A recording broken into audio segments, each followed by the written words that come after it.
Kita mulai. Assalamualaikum warahmatullahi wabarakatuh. Pada malam hari ini kita akan mulai materi mengenai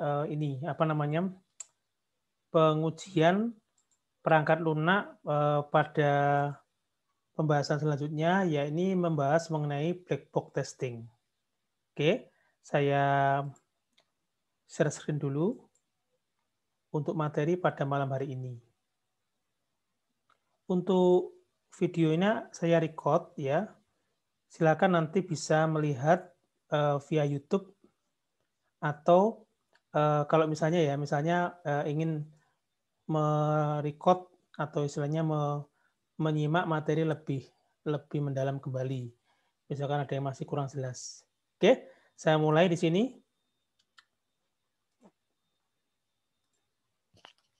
Nah, baik ya.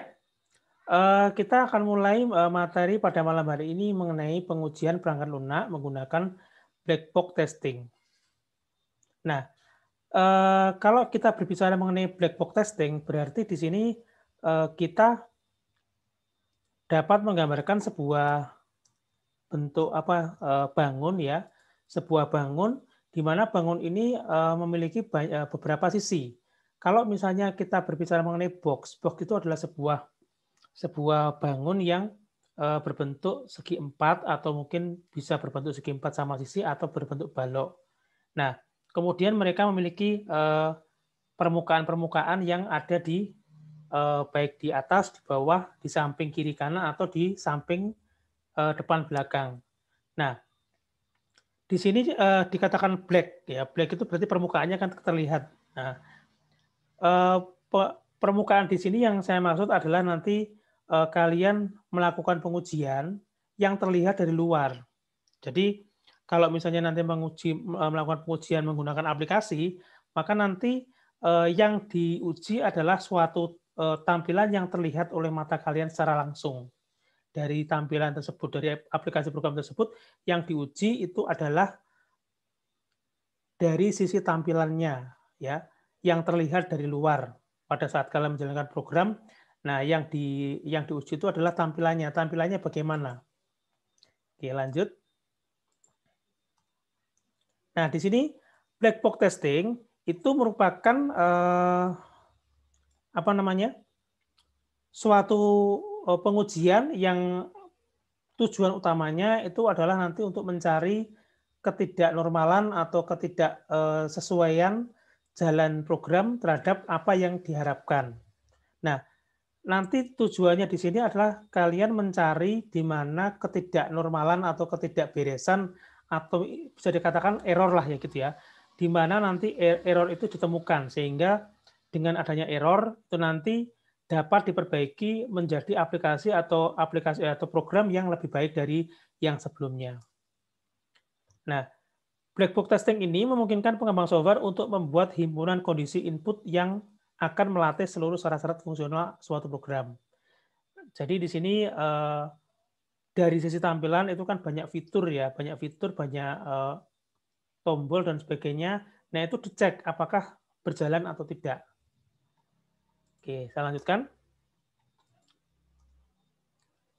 Beberapa hal yang dapat dilakukan pengembang software pada black box testing.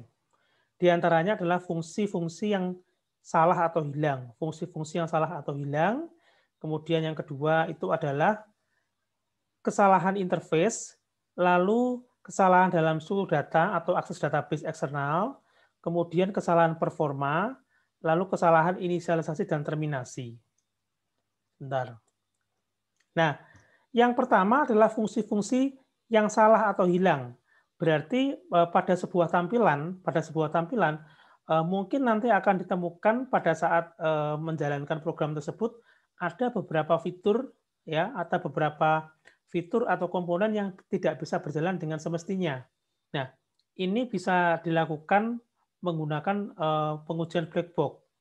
Kesalahan interface berarti tampilannya tidak sesuai dengan apa yang diinginkan. Jadi tampilannya yang harusnya minimalis ternyata tampilannya terlalu kompleks sehingga tidak sesuai dengan apa yang diinginkan oleh user. Kemudian kesalahan struktur data atau akses database berarti mungkin pada saat menampilkan data, itu data tidak tertampil, alias database-nya itu nggak tampil ke programnya. Kemudian kesalahan performa, lalu kesalahan inisialisasi dan terminasi, berarti kesalahan pada saat masuk ke dalam program atau keluar program, gitu ya. Kenapa kok pengembang software ini melakukan pengujian menggunakan black box? Nah, diantaranya penyebabnya itu tadi dari fungsi-fungsi yang salah atau hilang, kesalahan interface, kesalahan subdata atau database, kesalahan performa, dan kesalahan inisialisasi dan terminasi. Kemudian, bagaimana proses pada black box testing? Yang pertama adalah menganalisa kebutuhan dan spesifikasi dari perangkat lunak. Bagaimana nanti program yang dijalankan itu dapat berjalan dengan baik atau tidak, sesuai dengan spesifikasi atau tidak. Yang pertama. Yang kedua, memiliki jenis input yang memungkinkan output benar, serta jenis yang memungkinkan output pada perangkat lunak yang sedang diuji. Lalu menentukan output untuk suatu jenis input. Kemudian pengujian dilakukan dengan input-input yang telah benar diseleksi. Melakukan pengujian. Ini proses bagaimana black box testing itu dilakukan. Kemudian yang terakhir, selanjutnya adalah perbandingan output yang dihasilkan dengan output yang diharapkan. Nah, tujuan utama dari black box testing itu sebenarnya ya ini ada di proses yang terakhir itu. Jadi nanti membandingkan hasil akhir dengan hasil yang diharapkan. Apakah sesuai antara yang diperoleh dengan yang diharapkan itu apakah sesuai? Seandainya hasilnya itu nanti sesuai, berarti pengujian berhasil, tidak menemukan error apapun. Tetapi kalau hasil yang diperoleh dan hasil yang dibutuhkan itu, yang diharapkan itu berbeda, maka itu terjadi error, artinya tidak sesuai tidak sinkron apa yang diperoleh dan yang diharapkan. Kemudian menentukan fungsionalitas yang seharusnya ada pada perangkat lunak yang sedang diuji. Kemudian ruang lingkup black box testing. Ruang lingkup black box testing itu dimulai dari hal yang terkecil, yaitu dari unit. Kalau misalnya melakukan pengujian dalam suatu tampilan, maka dalam suatu tampilan itu yang diuji paling kecil itu adalah satu komponen. Misalnya di tampilan itu ada button, kemudian ada edit box, kemudian ada list box, dan seterusnya. Nah, yang diuji utamanya untuk dapat terhubung dari satu tampilan ke tampilan yang lain kan biasanya menggunakan komponen button. Nah, komponen button itu dimulai dari unit, artinya hanya menguji dari sisi komponennya saja, dari sisi unit terkecil saja. Kemudian selain button, di situ ada edit box, ada list box, ada komponen yang lain. Nah, kalau misalnya kita melakukan eksekusi suatu tampilan, maka tidak mungkin hanya satu komponen yang dijalankan. Pasti dia akan terintegrasi dengan komponen-komponen yang lain. Misalnya harus mengisikan data melalui edit box, kemudian mengisi pilihan melalui list box dan seterusnya, baru diklik OK. Nah, hubungan antar unit atau antar komponen ini tadi itu bisa dikatakan ruang lingkupnya dari sisi integration atau terintegrasi dalam satu tampilan sehingga tampilan tersebut dapat dioperasikan secara optimal. Kemudian setiap tampilan semuanya terhubung menjadi satu, saling terhubung, saling terkoneksi menjadi sebuah sistem. Nah, kalau misalnya sistem ini sudah berjalan dengan normal, maka pengujian bisa diterima atau di acceptance. Oke, lanjut. Nah, bagaimana diagram pengujian black box? Nah, di sini kalian membuat sebuah program, katakanlah seperti itu ya, membuat sebuah program yang di sini ditulis, digambarkan diagramnya ada di bagian tengah. Maka agar program ini bisa berjalan, maka perlu ada inputan, tes input.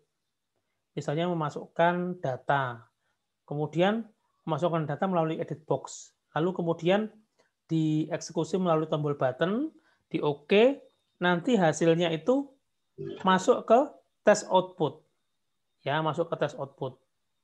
Nah, kemudian kita harus punya output sebagai pembanding, output yang benar sebagai pembanding dengan output yang diperoleh.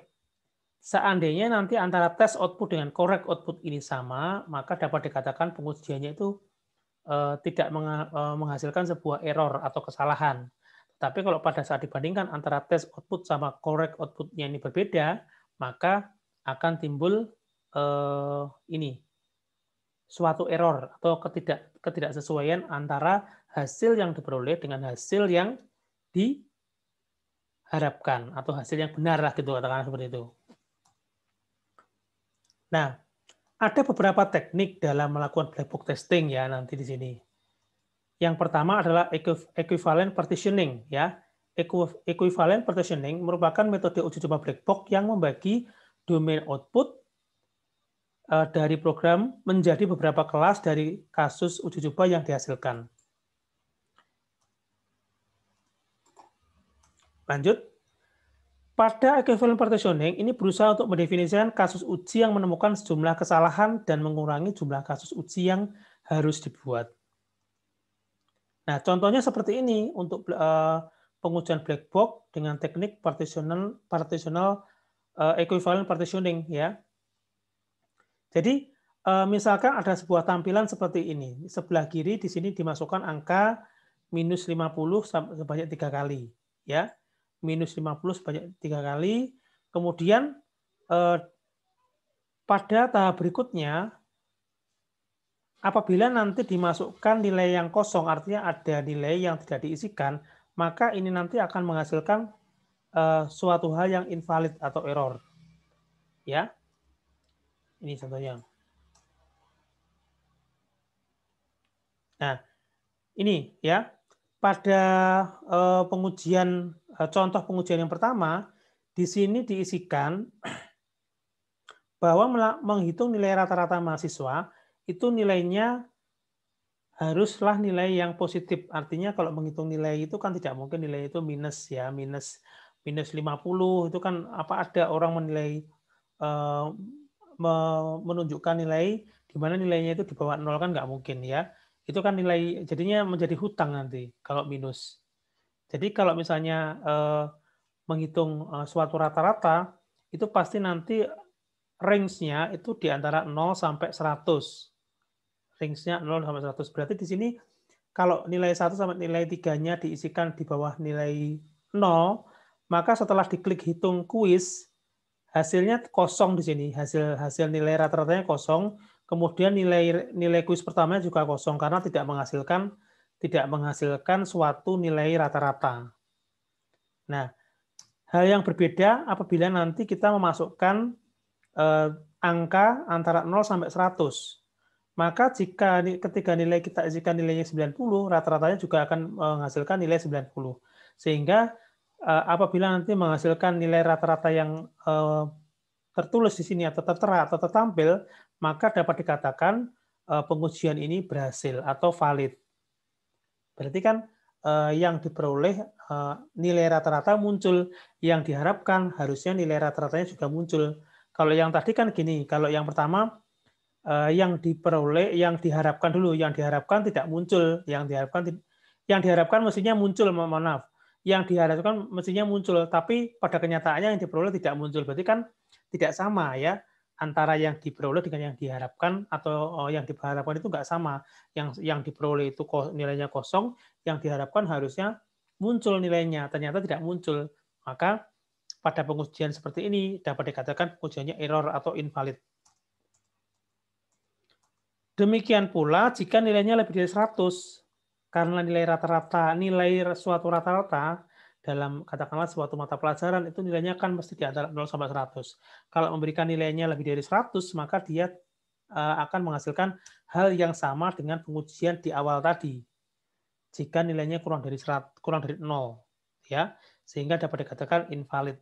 Jadi yang diharapkan itu muncul nilai meskipun nilainya di atas 100, tetapi pada kenyataannya tidak muncul nilai, maka kan tidak tidak match ya antara yang diperoleh dengan yang dihasilkan, maka hasilnya nanti pengujiannya error atau invalid. Lanjut. Nah, ini Kesimpulannya seperti ini. Kesimpulannya seperti ini untuk pengujian equivalent partitioning. Jika nilainya di bawah 0, maka yang diharapkan di sini tadi harusnya yang diharapkan apa? Muncul ya, muncul nilai. Sedangkan yang diperoleh itu tidak ada nilai.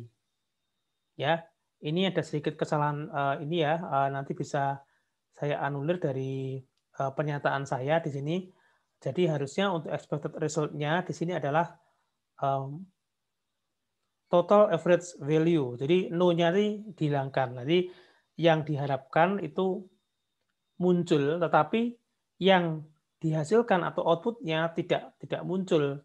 Sehingga dapat dikatakan jika nilainya kurang dari 0, maka invalid.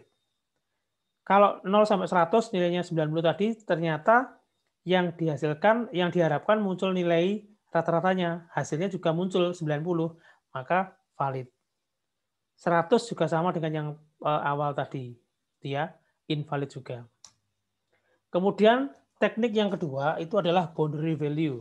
Boundary value berarti kalau boundary value melakukan suatu pengujian berdasarkan apa? Titik terendah dan titik tertinggi dari sebuah pengujian, ya. Misalnya tadi kalau misalnya melakukan pengujian nilai rata-rata dari 0 sampai 100, berarti yang diuji adalah nilai batas bawah dan batas atas. Berarti kan 0 dan 100. Yang diuji adalah batas pinggir-pinggirannya. Boundary itu ibaratnya adalah tepinya ya, di sekeliling tepinya. Nah, di sekeliling tepi dari antara 0 sampai 100 itu yang muncul apa? Yang muncul di antara 0 dan 100 yang dikatakan batas bawah dan batas atas itu adalah 0 dan 100. Berarti kita menguji nilai 0 dan nilai 100. Nah, seperti ini contohnya. Nah, seandainya kita menguji dari batas bawah, kita menguji nilainya pengujian antara nilai min 1 dan 1. Berarti kan batas bawah, ini menguji batas bawah. Menguji batas bawah berarti nilainya min 1 dan 1. Dapat dikatakan bahwa kalau kita menguji dengan nilai min 1, maka hasilnya nanti akan invalid karena ring yang diharapkan untuk menghitung nilai rata-rata itu antara 0 sampai 100. Sedangkan untuk batas atas berarti kan antara 99 dan 101. Yang 101 jelas invalid ya, karena nilainya di atas nilai 100. Nah, kalau misalnya diberikan nilai 1 dan 99, berarti nanti akan menghasilkan nilai output-nya. Sedangkan yang diharapkan juga muncul nilai rata-ratanya. Hasilnya juga, ini yang pertama ini harusnya 1 ya. Ini harusnya 1, terus yang bawah ini 99. Yang bawah ini 99. Oke. Kemudian kalau batas bawah nilainya kurang dari 0 dan lebih dari 100, dalam hal ini min 1 dan 101, maka output-nya tidak menghasilkan nilai rata-rata, sedangkan yang diharapkan itu harusnya diperoleh sebuah nilai rata-rata. Jadi yang diharapkan muncul rata-rata, tapi output-nya tidak memunculkan nilai rata-rata. Berarti nggak sama, nggak match. Berarti invalid. Kesimpulannya invalid. Oke. Sedangkan teknik yang ketiga itu adalah error Gezi. Nah, kalau error Gezi ini pengujian dilakukan berdasarkan intuisi dari sisi programmer. Berarti tidak saklek harus diuji menggunakan angka, tapi dari gambaran si programmernya dia ingin mengujinya menggunakan apa. Jadi tidak harus menggunakan huruf atau menggunakan angka sesuai dengan aturan. Tapi menurut ini pemikiran programmernya dia mengujinya menggunakan apa gitu ya. Pengujian dengan memasukkan atau menginput karakter secara acak berdasarkan intuisi programmer. Misalnya dengan menghitung nilai rata-rata nilai kuis dimasukkan input dalam bentuk huruf maupun karakter khusus. Nah, contoh seperti ini. Yang pertama dimasukkan huruf, berarti menghitung nilai rata, intuisi programmernya itu adalah dia ingin memasukkan bukan menggunakan angka, tapi menggunakan huruf. Maka nilai rata-ratanya 0, ya, karena tidak bisa kita melakukan pengujian dengan menuliskan huruf-huruf seperti itu. Atau nilai kuis yang pertama, kedua, dan ketiga menggunakan angka, sedangkan yang pertama menggunakan format tanggal. Hasilnya muncul nilainya, tapi nggak sesuai gitu loh, nggak sesuai dengan atau istilahnya hasilnya tidak valid, ya. Tidak bisa kita mengatakan bahwa kalau misalkan menambah nilai, menghitung rata-rata nilai dengan tanggal itu hasilnya akan valid, tidak bisa seperti itu. Maka dikatakan invalid. Sehingga dengan dua pengujian dengan memasukkan karakter dan memasukkan tanggal, maka diperoleh bahwa dua-duanya itu menghasilkan nilai yang invalid karena untuk yang nilai memasukkan tanggal muncul nilai, tapi yang diharapkan tidak mengeluarkan nilai rata-rata, berarti nggak sama. Kemudian yang kedua, memasukkan huruf-huruf. Nilai rata-ratanya 0. Kemudian yang diharapkan tidak mengeluarkan nilai rata-rata yang diharapkan. Berarti kan nggak sama. Bisa dikatakan bahwa ini juga invalid. Berarti banyak invalidnya. Kalau misalnya melakukan pengujian menggunakan teknik error Gessi.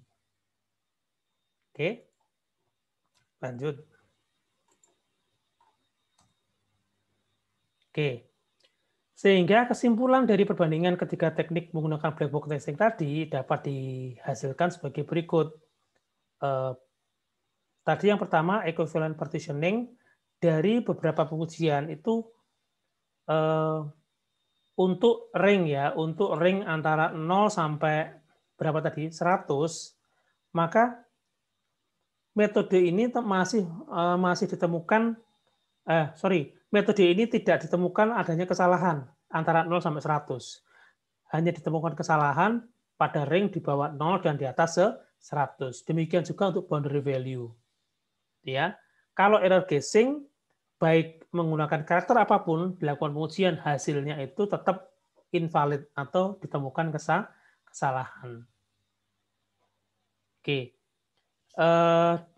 Demikian mungkin yang bisa saya sampaikan mengenai materi tentang pengujian black box. Mungkin dari kalian ada yang perlu ditanyakan dari materi yang saya sampaikan pada malam hari ini. Jadi gini, intinya ya, saya bisa memetik kesimpulan. Jadi kesimpulan pada pertemuan pada malam hari ini, metode black box testing itu pada intinya adalah melakukan pengujian, di mana yang diuji itu adalah tampilan programnya. Tampilan program kalau misalnya kita misalnya melakukan pengujian menggunakan komputer atau laptop, maka akan terlihat, secara visual akan terlihat. Nah, bagaimana cara mengujinya? Cara mengujinya untuk black box testing itu adalah dengan cara membandingkan antara hasil pengujian yang dilakukan dengan hasil pengujian yang diharapkan. Jadi kita harus punya angan-angan membayangkan kira-kira yang benar itu seperti apa. Hasilnya yang benar itu seperti apa. Dari hasil yang benar itu yang angan-angan yang benar tadi seperti apa, itu kita bandingkan dengan yang dihasilkan, yang sudah dioperasikan oleh pengguna itu bagaimana hasilnya. Sama atau tidak. Kalau misalnya sama berarti tidak muncul error atau kesimpulannya adalah valid. Tetapi kalau misalnya tidak sama antara yang diharapkan dengan yang diperoleh, maka dapat dikatakan pengujiannya invalid atau menghasilkan error. Kemudian bagaimana, ini perlu dicatat ya, kemudian bagaimana kalau misalnya kita ingin mencatat atau menentukan tingkat keakurasian suatu aplikasi program menggunakan black box testing.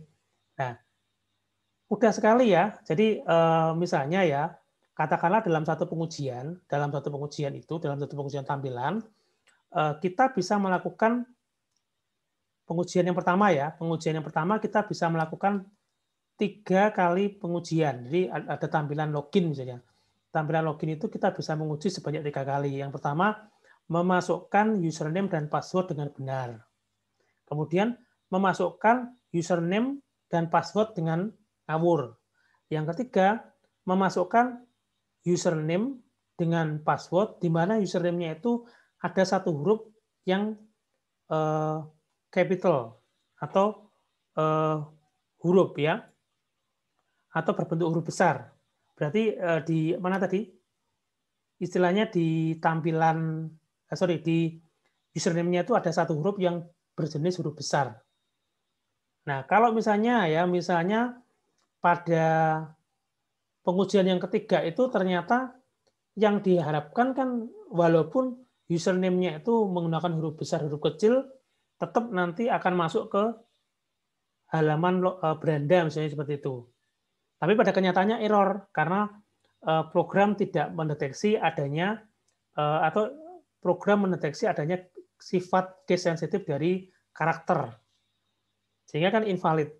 Berarti dari ketiga pengujian tadi kan ada dua yang valid, ya, meskipun dimasukkan.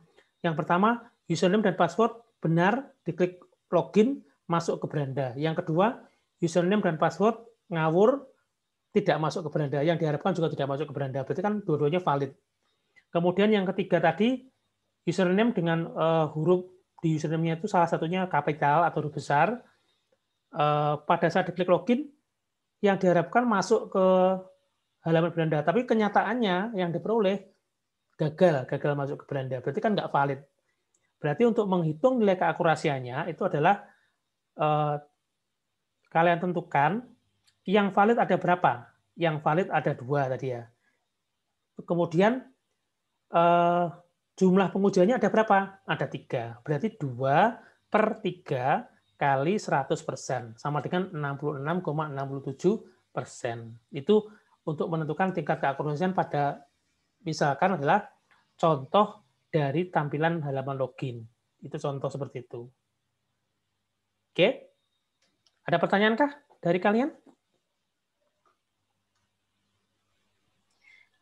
Pak Elvira coba tanya. Ya, silakan, Mbak Elvira. Saya pernah dengar ada beberapa tipe pengujian dari black box itu ada fungsional, non-fungsional, sama regression. Itu bedanya apa, Pak? Fungsional. Non-fungsional. Nah, hampir sama, Mbak ya. Jadi fungsional sama non-fungsional berarti melakukan pengujian dari sisi misalnya dalam satu tampilan yang dapat membuat tampilan itu menjadi bisa memiliki sebuah fungsi, artinya bisa dijalankan ya, bisa dijalankan dalam sebuah tampilan. Kalau misalnya sesuai, intinya kembali lagi Mbak ya, dari tampilan itu apakah nanti tampilan itu bisa berfungsi atau tidak sesuai dengan apa yang diharapkan, antara fungsi yang dihasilkan dan yang diharapkan, maka dapat dikatakan bahwa pengujian itu valid. Ya. Kalau regression hampir sama dengan teknik error Gessi tadi. Intinya seperti itu. Oke? Ada lagi mungkin? Oke, Pak. Bagaimana? Oke. Kalau tidak ada yang ditanyakan, di sini ada tugas ya. Tugas yang pertama, ya. Tugas yang pertama, tugas ini dikerjakan secara kelompok sesuai dengan yang nanti akan saya bentuk. Jadi nanti dari siapa yang absen pada malam hari ini, nanti akan saya buatkan kelompoknya. Dan kelompok ini saya harapkan bisa dilanjutkan sampai nanti UAS. UASnya bukan project ya kemarin, mintanya kemarin UASnya berbentuk apa? Multiple choice ya. Ganda, Pak. Pertanyaan itu. Jadi nanti tugas ke satu sampai tugas terakhir nanti misalkan kelompok itu tetap ya, nggak berubah-berubah, ya. Nanti akan saya kirimkan pada malam hari ini atau kalau paling lambat besok lah ya. Tugasnya apa? Mereview jurnal penelitian yang terdapat pembahasan menggunakan black box. Jadi yang direview itu pengujiannya ya, jangan sampai salah.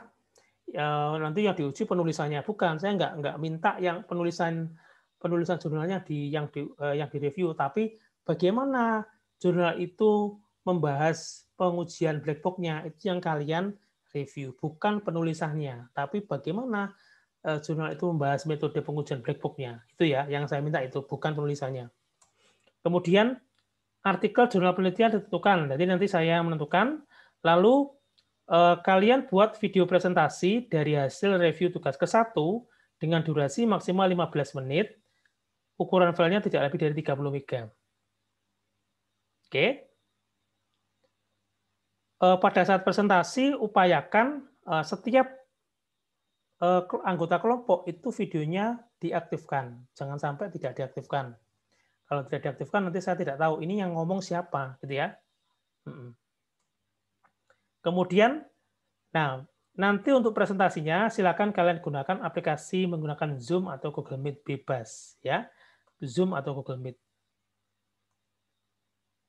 Tugas dikirimkan via Edmodo berupa file jurnal yang tadi sudah saya berikan, dikirimkan kembali ke saya ya. File reviewnya dalam bentuk dokumen dan video presentasi berbentuk MP4. Semuanya dikompres dalam bentuk RAR melalui ketua kelompok masing-masing terakhir tanggal 3 Agustus 2021. Jam 6 sore. Baik, dari sini mungkin ada yang ditanyakan dari tugas ke-1.